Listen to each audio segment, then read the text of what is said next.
cisternas rotas. Amén. Cisternas como depósitos de agua rotos. Amén. Entonces, vamos a hablar de cisternas rotas. Y yo creo que todos hemos podido experimentar lo que es esa sensación de paz cuando uno está frente a un paisaje bien hermoso. Me acuerdo que cuando éramos pequeños y nos llevaban a caminar por arriba, por el Alto del Cable allá en Bogotá, y por atrás, pues se podía ir desde el Alto del Cable hasta Monserrate. Y eran unos paisajes bien bonitos, unos bosques, y había un riachuelito, y pues son paisajes que le generan a uno como una sensación de tranquilidad, de paz. O en el campo, cuando uno está en el mar, cerca del mar. Amén. Entonces hay una sensación de paz. O, por ejemplo, cuando usted está cerca de un lago y ve esas aguas, pues puede producir en nosotros cierta sensación de calma. Amén.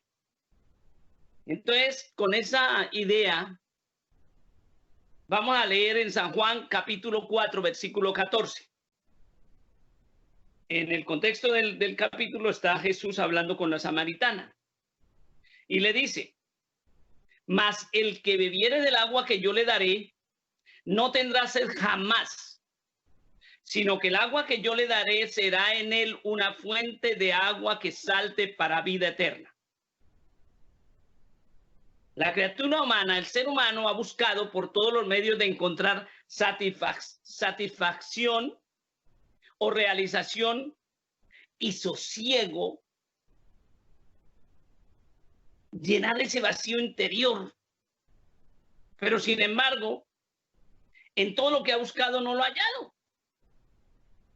Porque se ha olvidado de un detalle, y es que el corazón del ser humano está hecho para encontrar satisfacción únicamente en el Creador, en Dios, el Dios que lo hizo. Porque el ser humano, aunque perdió esto, pero fue hecho a imagen y semejanza de Dios. Fue hecho para estar relacionado con Dios. Entonces, déjenme decirles que el alcanzar la satisfacción humana es un asunto espiritual, el cual se ejemplifica con agua, que refresca, amén, que satisface, que calma.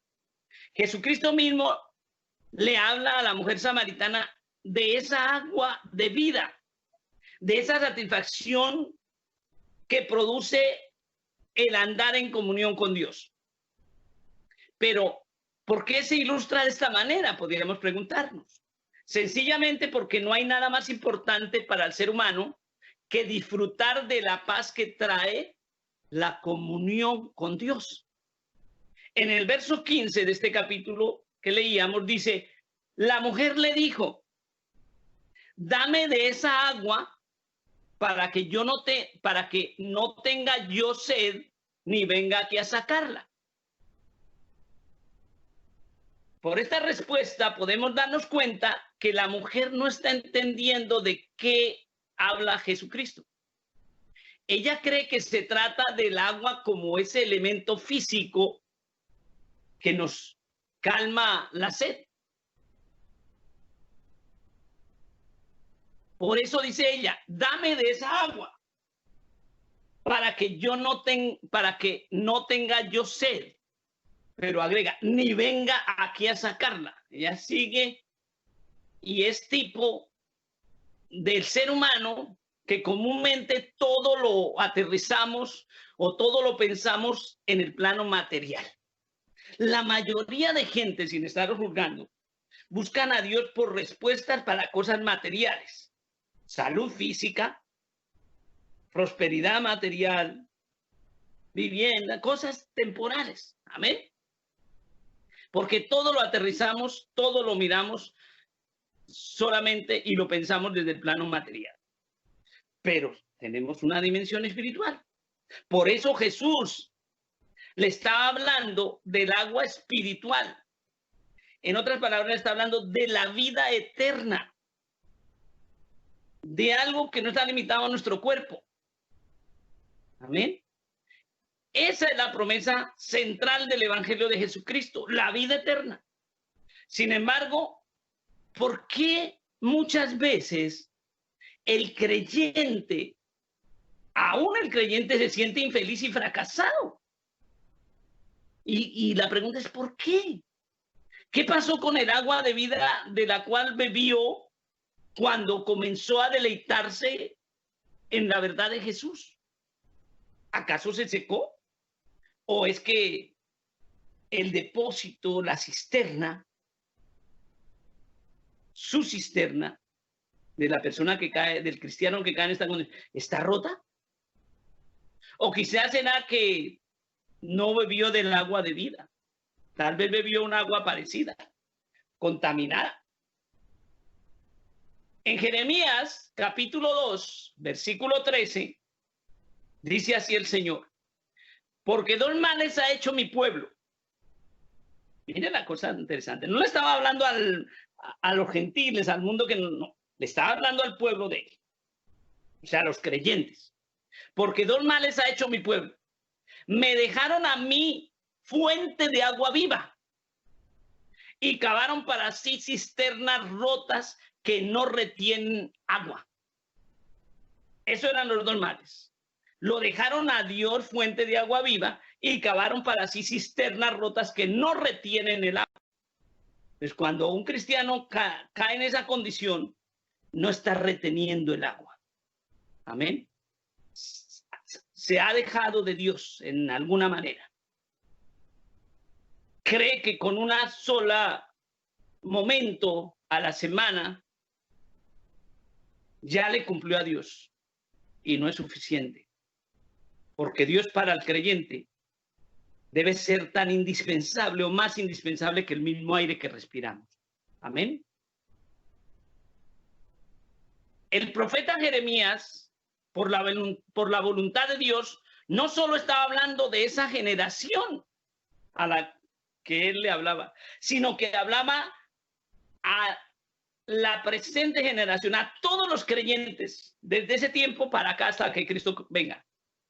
Porque los seres humanos, los creyentes, siguen en estos dos males: dejar a Dios e inventarse sus propios caminos, su propia justicia, su propia ley, su propio evangelio conforme a los hombres. Yo hablaba con alguien acerca del reformador Martín Lutero, cómo él, a partir de escudriñar directamente la Biblia, recupera, por la misericordia de Dios y con la sabiduría que Dios le dio, lo fundamental del evangelio, que es la autoridad de la Biblia, la soberanía de Dios, la condición de Jesucristo como único Salvador y Señor. Amén. Y estas verdades fundamentales del evangelio.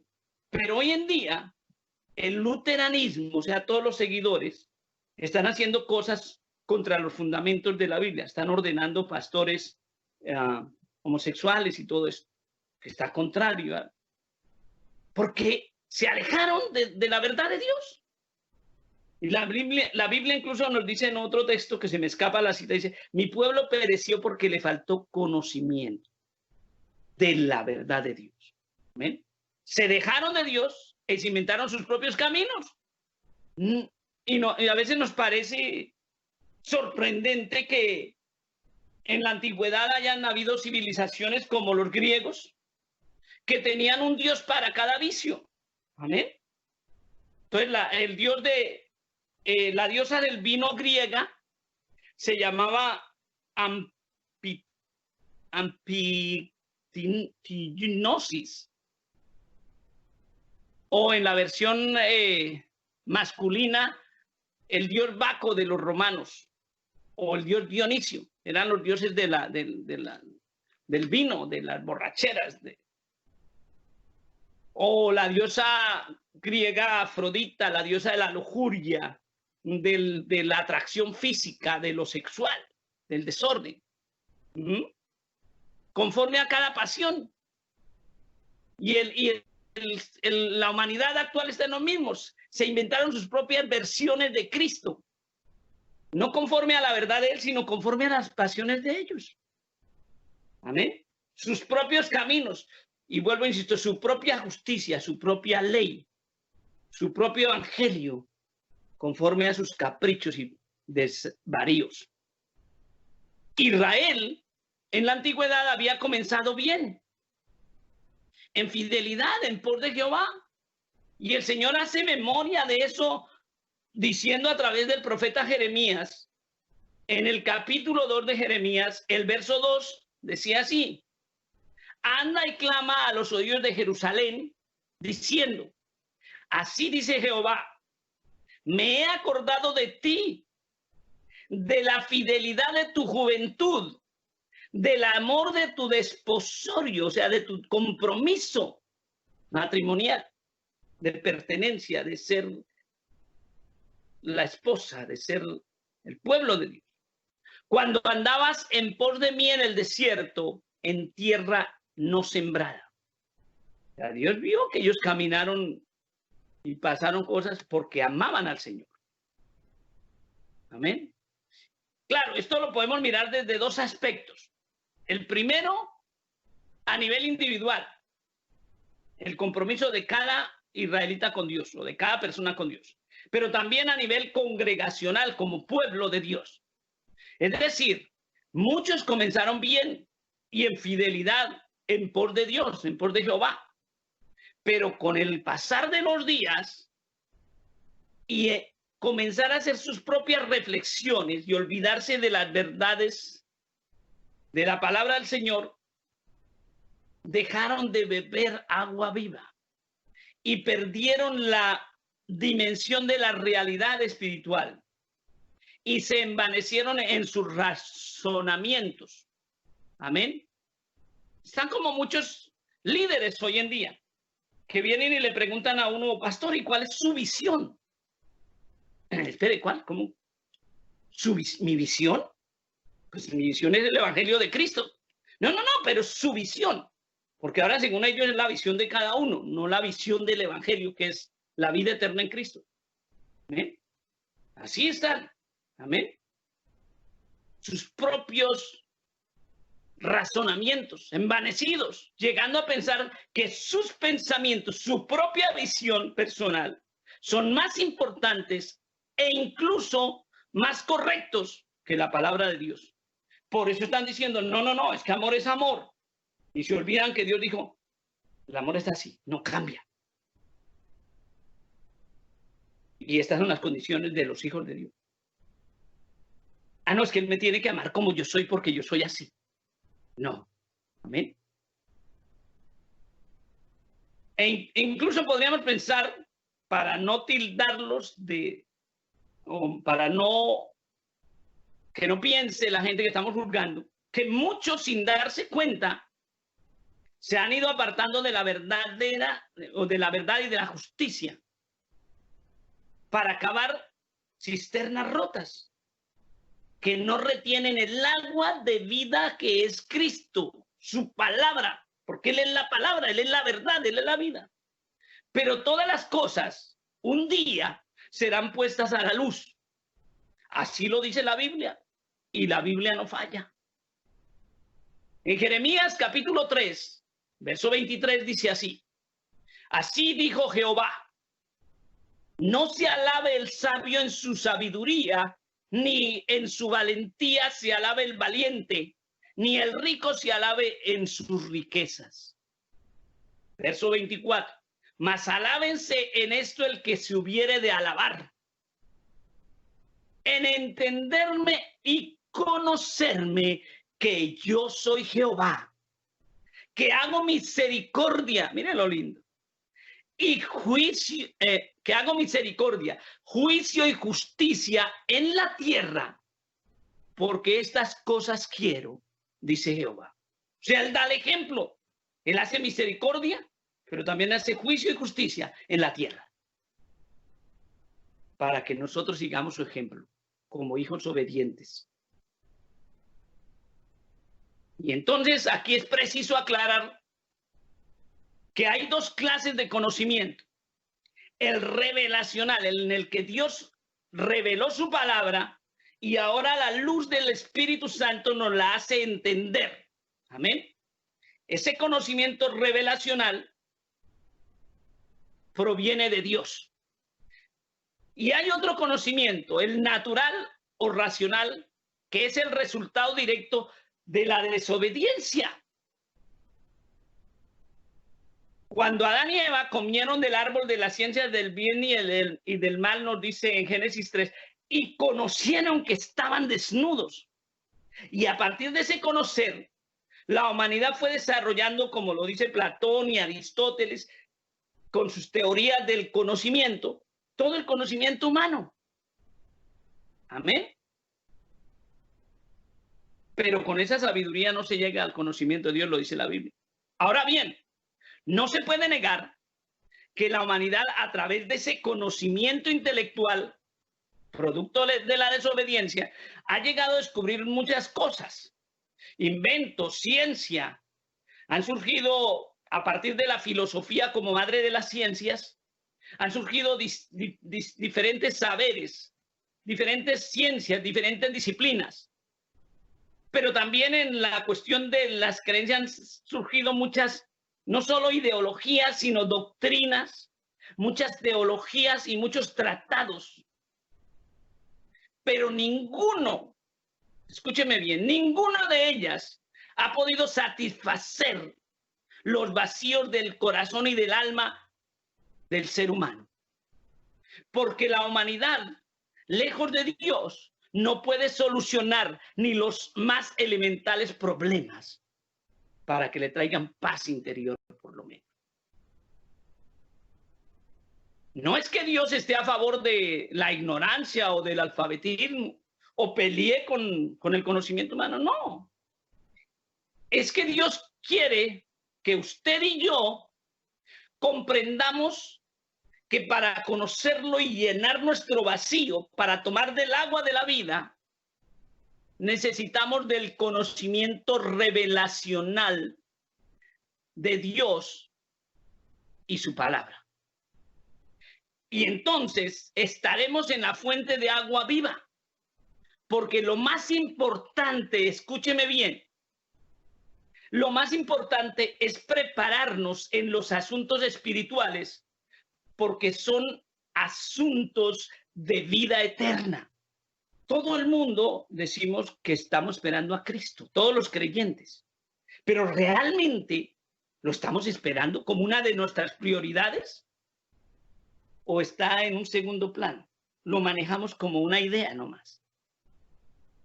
Y es la realidad más evidente y debe ser una de nuestras prioridades, sin que eso nos descuide nuestro diario vivir. Pero tenemos que pensar en eso. Amén. Y vuelvo a insistir, lo más importante es prepararnos en los asuntos espirituales porque tienen que ver con la vida eterna. Indudablemente que en el mundo existen personas éticas y con unos valores morales o unos valores éticos que les producen un buen proceder. Amén. Pero eso no es suficiente para ser justificados ante Dios. Amén. Esa propia justicia o esa justicia personal no puede satisfacer la conciencia humana. Porque solo justificados pues por la fe, dice la Biblia en Romanos, tenemos paz para con Dios por medio de Jesucristo. Amén. Entonces, solo la justicia de Dios, que es por la fe en la sangre de Jesucristo, satisface. Porque solo la sangre de Jesucristo puede borrar todas nuestras maldades. Escúchenme bien, borrarlas. Amén. Y nos recomienda, de las cosas pasadas no te acuerdes. Hoy en día hay una corriente que se llama sanidad interior, que es puras regresiones y psicología que lo hacen regresar a usted hasta la niñez, hasta el vientre de su madre, a recoger todo eso. cuando, si llegamos a Cristo y Dios nunca más se acuerda de nuestros pecados y de nuestro pasado, mucho menos nosotros. Amén. Por eso, porque Él borra todo nuestro pasado, nuestro pecado, nuestra maldad, obtenemos paz para con Dios, precisamente por medio de nuestro Señor Jesucristo. Amén. El que procura justificarse por su vida recta y moral, sin obedecer, sin entrar por el camino, sin pasar por la puerta que es Cristo, sin tener en cuenta a Jesucristo, es culpable de procurar establecer su propia justicia y no le va a servir para nada. El tal no hace caso a la sangre de Cristo, sino la ignora. Está diciendo por su forma de actuar que no necesita la sangre de Cristo. En la Edad Media, la Iglesia Católica estableció, y muy recientemente estableció el pago de indulgencias. El Papa Gregorio X, creo que fue. Entonces, incluso una de las cosas que Martín Lutero vio cuando fue a Roma, fue que lo aterró, fue eso, que había gente rica que ya había pagado por unos certificados de indulgencias que les permitían pecar. Entonces, por adulterio tanto dinero, por fornicación tanto dinero, por robar al pobre tanto dinero, pagaban y ya tenían su certificado, su indulgencia. Amén. Había un hombre que se portaba muy mal y la hija se convirtió al Señor. Y un día ella le dijo: papá, si sigues así, siendo tan injusto, con una vida de pecado y todo esto, te vas a condenar. Y el hombre le dijo: espere, mija. Fue, abrió una caja fuerte que tenía y sacó un papel. Y esto no hace mucho, esto fue en México. Le dice: mire, hija, yo fui hasta Roma y compré este certificado de indulgencia. Pagué tanto, había pagado una millonada para tener esta indulgencia directamente del Papa, donde estoy exento de estos pecados. Y le dijo la hija: bueno, papá, muy interesante, pero cuénteme una cosa, ¿cómo se va a llevar ese papel para el más allá? Si cuando nos morimos no nos llevamos nada material. Y así fue como Dios le tocó el corazón a este hombre. Y se arrepintió, le pidió perdón al Señor y ahí sí recibió el verdadero perdón, que no le valió un peso. Amén. Porque la salvación no es por obras, ni se puede comprar. Toda religión o secta tiene un credo que lo gobierna, una declaración de fe o una ideología, una doctrina. Los hombres no están satisfechos con la fuente de agua viva de Dios. Por eso terminan agarrando ciertos párrafos de la Biblia y decir: nuestros principios generales de fe son estos, 10 o 12 ya. Amén. Pero las Sagradas Escrituras, la Biblia, la han dejado a un lado. Y entonces cavan para sí cisternas rotas que no retienen agua. Es más, hay muchas organizaciones que ya las comparten, estas cisternas rotas. Y entonces enseñan las cisternas rotas de la idolatría. Amén. Y la idolatría, como sabemos, no es solo imágenes, sino de personas que le quitan la gloria a Dios, de muchos pseudopastores y pseudoapóstoles apóstatas que quieren la gloria para ellos y están viviendo como reyes a costillas del engaño que venden. Igual que las indulgencias. Venga, pacte con Dios para que Dios les sane. Es lo mismo. El mismo espíritu de Roma. Amén. Pero también están las cisternas rotas de la nueva era, que introduce doctrinas sin fundamento bíblico, como el de visualice, hermano, visualice. O como lo dice el G12, sueña y conquistarás el mundo. ¿Y qué dice la Biblia? ¿Qué le sirve al hombre ganar el mundo y perder su alma? Por eso sé que eso es una cisterna rota. Pero también vienen las cisternas rotas de la doctrina de la prosperidad. Como es de grande tu ofrenda, así será tu bendición. Siembre pacte con Dios. Si Dios fue el que hizo el pacto y juró por sí mismo que el que cree en Jesucristo, aunque esté muerto, vivirá. Porque Cristo resucitó. Amén. Aunque la persona esté muerta, vivirá. Amén.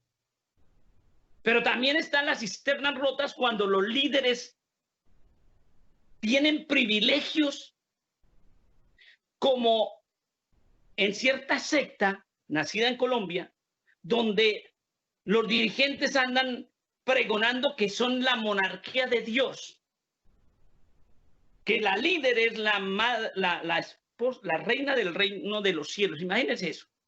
Y que uno de los hijos es el príncipe. Si el príncipe del reino de los cielos es Cristo, Rey de reyes, Señor de señor. Amén. Por eso sabemos que eso es una herejía, que esa es una cisterna rota y que por lo tanto ellos creen equivocadamente y riegan esa idea de que tienen permiso para vivir una vida desordenada, de pecado, de explotación a la gente, de engaño, hablando mentiras y haciendo creer que esos líderes, la palabra de esos líderes supuestamente está más grande por encima de la Biblia. Y eso es una cisterna rota y una herejía. ¿Por qué? Porque se convierte en la cisterna rota de cuando cambian la doctrina de la Biblia por las ambiciones y propios razonamientos y propios intereses. Amén. Porque muchas veces, aunque no lo digan, están creyendo que son la encarnación del Dios mismo. Si alguien afirma que es la reina del cielo, diciendo que está a la altura de Dios. Satanás hizo eso. Subiré y me sentaré al lado de Dios. Y mejor dicho, me pondré igual de tú a tú. Y así hay muchos hombres, incluso diciendo que son la encarnación de Jesús. Hay una mujer en Colombia diciendo que Jesús ahora es mujer, ignorando la Biblia que dice, este mismo Jesús que subió al cielo, así vendrá. Y hay mujeres religiosas de esas líderes que hacen creer que su palabra, y en esto enfatizo, está por encima de la palabra de Dios. Entonces vale la pena preguntarnos, ¿qué tiempo estamos viviendo dentro del contexto espiritual de la iglesia de hoy? Indudablemente podríamos identificarlo con los tiempos de la iglesia de la Odisea, según las características de esta allá en el libro de Apocalipsis, donde la mayoría de las iglesias nominales tienen esta característica. Se creen ricas y poderosas porque se han expandido como grandes organizaciones, pero son pobres, miserables, desnudas, como dice ahí el Apocalipsis.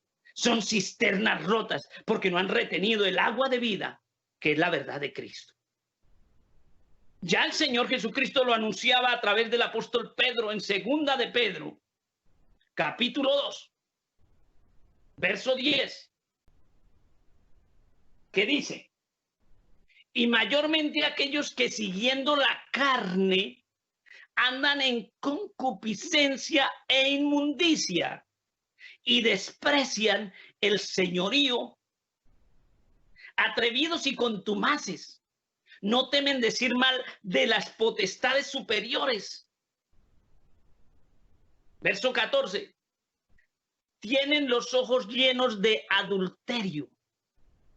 No solo sexual, sino doctrinal, que es terrible. Porque es cambiar la verdad de Dios por la mentira. Dice, no se sacian de pecar. Seducen a las almas inconstantes. A esas personas que van de un lado para otro, de una iglesia para otro. Ay, que allí están haciendo esto, que allí no sé. Esas son las almas inconstantes, llevadas por cualquier viento de doctrina. Por eso el Señor nos advertía, no sean llevados por cualquier viento de doctrina. Dice el verso 14, que tienen el corazón habituado a la codicia, esos líderes. Y son hijos de maldición. No lo digo yo, lo dice la Biblia. Por eso uno sabe que esos líderes están corruptos. Son hijos de maldición. El verso 17 dice, estos son fuentes sin agua. ¿Cuál agua? La de Cristo, el agua de vida. Dice, y nubes empujadas por la tormenta. Miren lo tremendo de este versículo 17. Este versículo de Segunda de Pedro, capítulo 2, verso 17, dice, estos son fuentes sin agua y nubes empujadas por la tormenta, para los cuales la más densa oscuridad está reservada para siempre. Esos líderes están condenados. Por eso le digo yo, y he dicho siempre, prefiero no tener nada a vender la fe, a traficar con la fe, a faltarle a la fe, a enseñar mentiras, a adulterar la palabra. Prefiero ser fiel al Señor, a todo eso otro que están haciendo muchos. Verso 18 dice, pues hablando palabras infladas, seducen con concupiscencias de la carne y disoluciones a los que verdaderamente habían huido de los que viven en el error. Seducen, atraen, engañan. Amén. Y pasemos a Segunda de Pedro, capítulo 3, verso 3, que dice así, sabiendo primero esto, que en los postreros días vendrán burladores, andando según sus propias concupiscencias, como los griegos, un Dios para cada vicio, para cada concupiscencia, para cada desorden.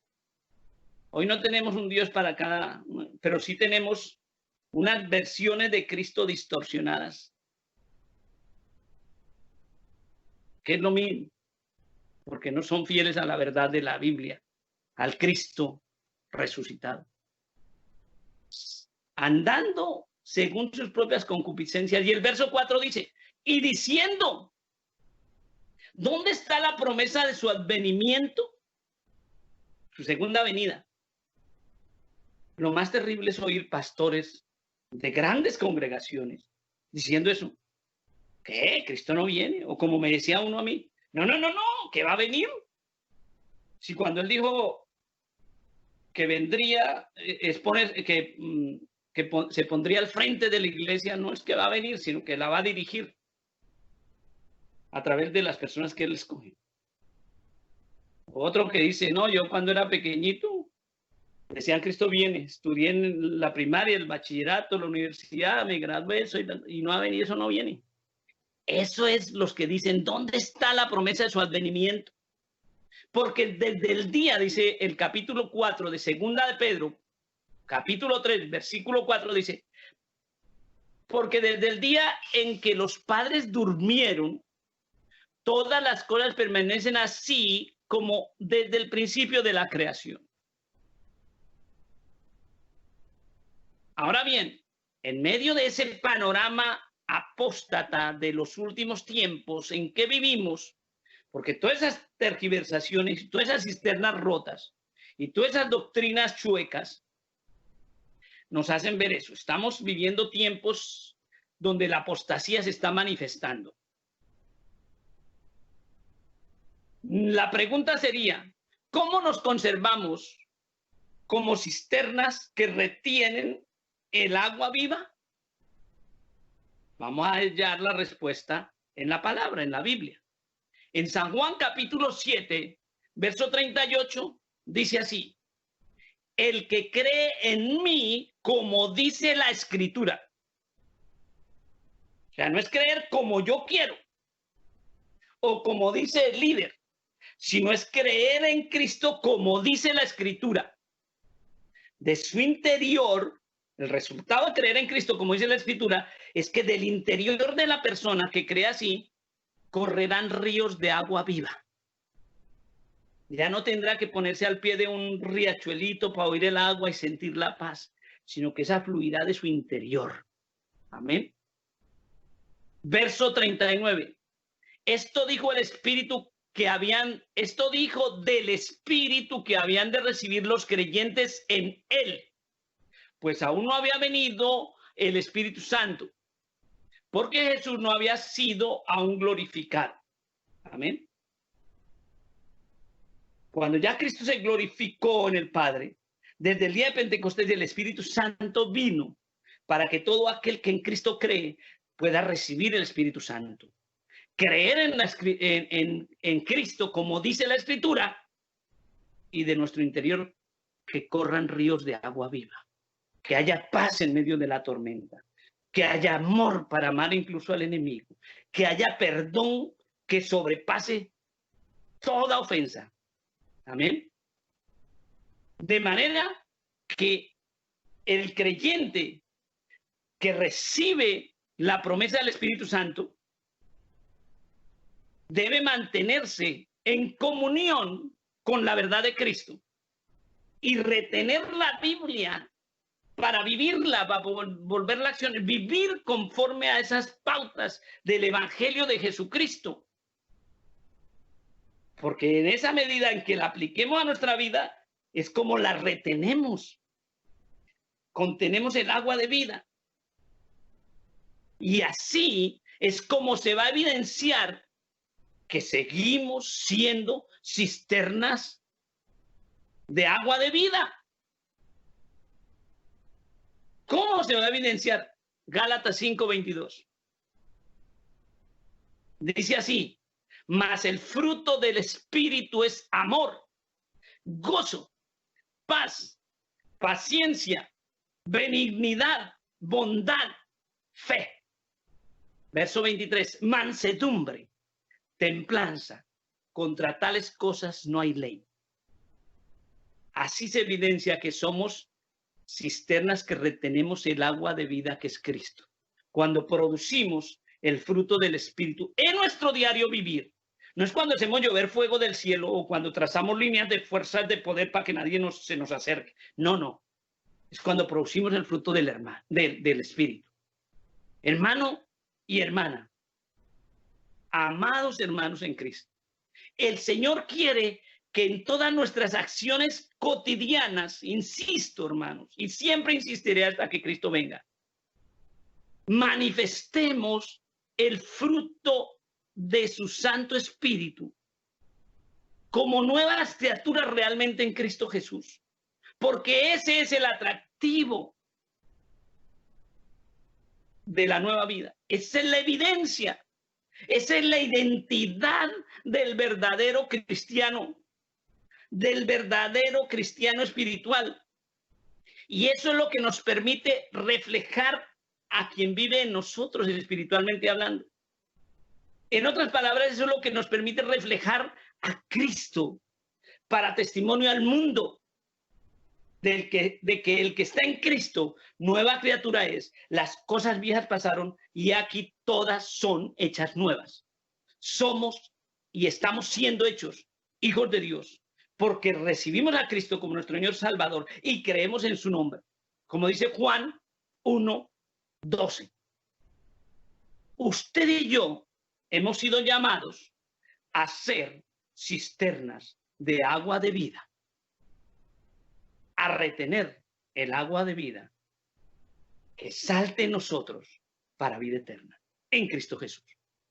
Dios le bendiga, Dios le guarde y que cada día este reto, este desafío, esta bendición se haga realidad en usted y en mí como hijos obedientes del Dios del cielo, limpiados con la sangre de Cristo y permitiéndole a Él ser nuestro Señor y Salvador.